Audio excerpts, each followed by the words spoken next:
Arda'nın mutfağına hepiniz hoş geldiniz. Bugün size İtalyanların sebze çorbası minestrone yapacağım. Birazcık daha içeride iri iri sebzelerin olduğu güzel ve lezzetli bir çorbadır. Önce havuçla işe başlıyorum. Oo Arda Bey, bıçaklar da çok fiyakalıymış. Ne farkı var bunların birbirinden? Valla bıçaklar fiyakalı, aslında birbirinden temel birazcık farkları var. Şu anda elimde tuttuğum bir klasik Alman ve Fransız mutfaklarında bolca kullanılan bir şef bıçağı. Açısı alıştığımız ölçüde bir şekli ve gövde ile sap kısmında olduğu yerden, bağlantı yerinden tuttuğumuzda dengede duran bir bıçak. Mesela şu gördüğünüz bir santoku, Japonların şef bıçağı. Alt yüzey diğerine göre birazcık daha düz, ön kısım birazcık daha sivri. Ne yapıyor bu? Mesela hani böyle kemikten sıyırma vesaire işlemleri yaparken şu sivrilik daha çok işe yarıyor. Bir de tezgahta keseceğiniz şeyleri birazcık daha tezgahtan bıçağa kaldırarak, temasını keserek kesmenizi sağlıyor. Bu santoku'nun üstü oluklu olanı var.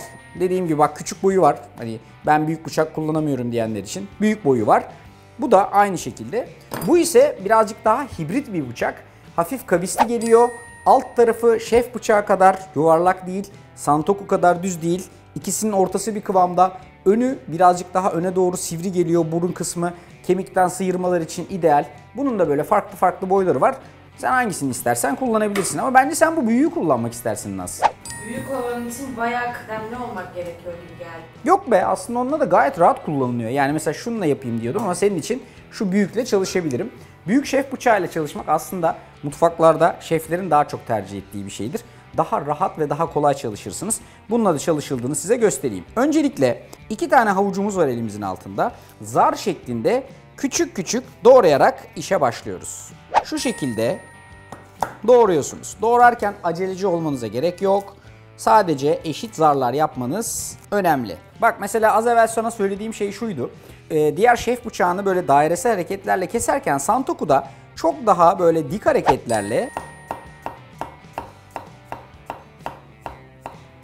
doğrama yapabiliyorsun. Japon abiler bu bıçağı işte bu yüzden seviyorlar. Böyle daha tık tık tık tık tık tık tık tık doğramalarda.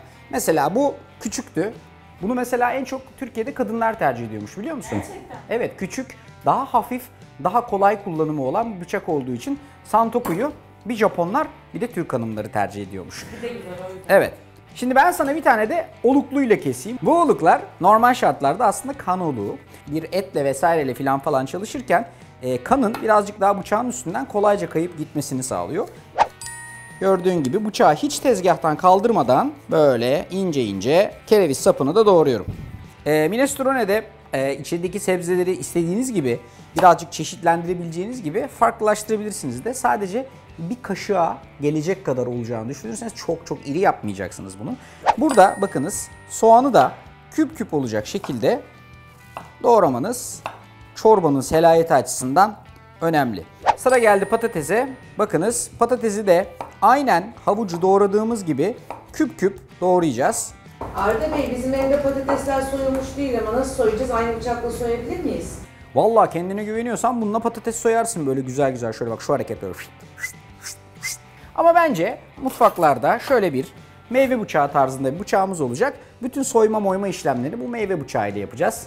Şu gördüğünüz küçük arkadaş oldukça fonksiyonel bir arkadaştır. Meyve soyar, şekil verir, onu yapar, bunu yapar. Bu da elinizde joker olarak bulunması gereken bıçaklardan bir tanesi. Normal bir şef bıçağınız varsa dediğim gibi patatesleri böyle küp küp doğrayarak devam ediyorsunuz. İtalya'nın farklı bölgelerinde farklı farklı çeşitlerde minestrone yapılıyor. Benim size yapacağım da yaklaşık şöyle 2 tepeleme kaşık, hatta belki 3 zeytinyağı. İçerisine de bir küçük kaşık da tereyağı ilavesi var. Önce havuçları içerisine alıyorum ve birazcık çeviriyorum. Arkasında soğanlar, patates, sarımsak ve kereviz sapını da atıp güzelce birkaç dakika kadar kavurmaya başlıyorum.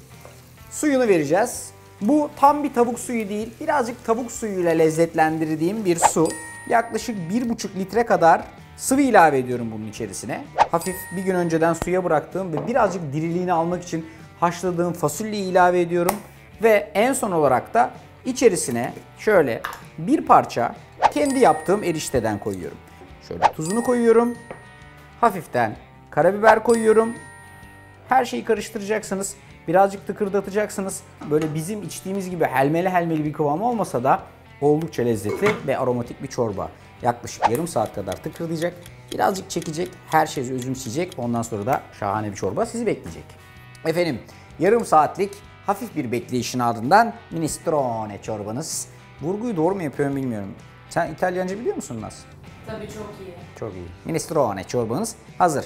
Güzel bir sebze çorbası.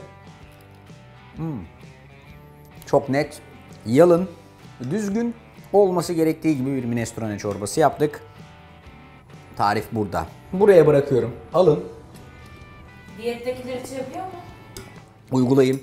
Çorba değil, diyet çorbadır zaten. Niye? Çünkü çoğu su. Bak içeceksin. Diyeti boş verin. Minestrone'ye bakın. Afiyet olsun.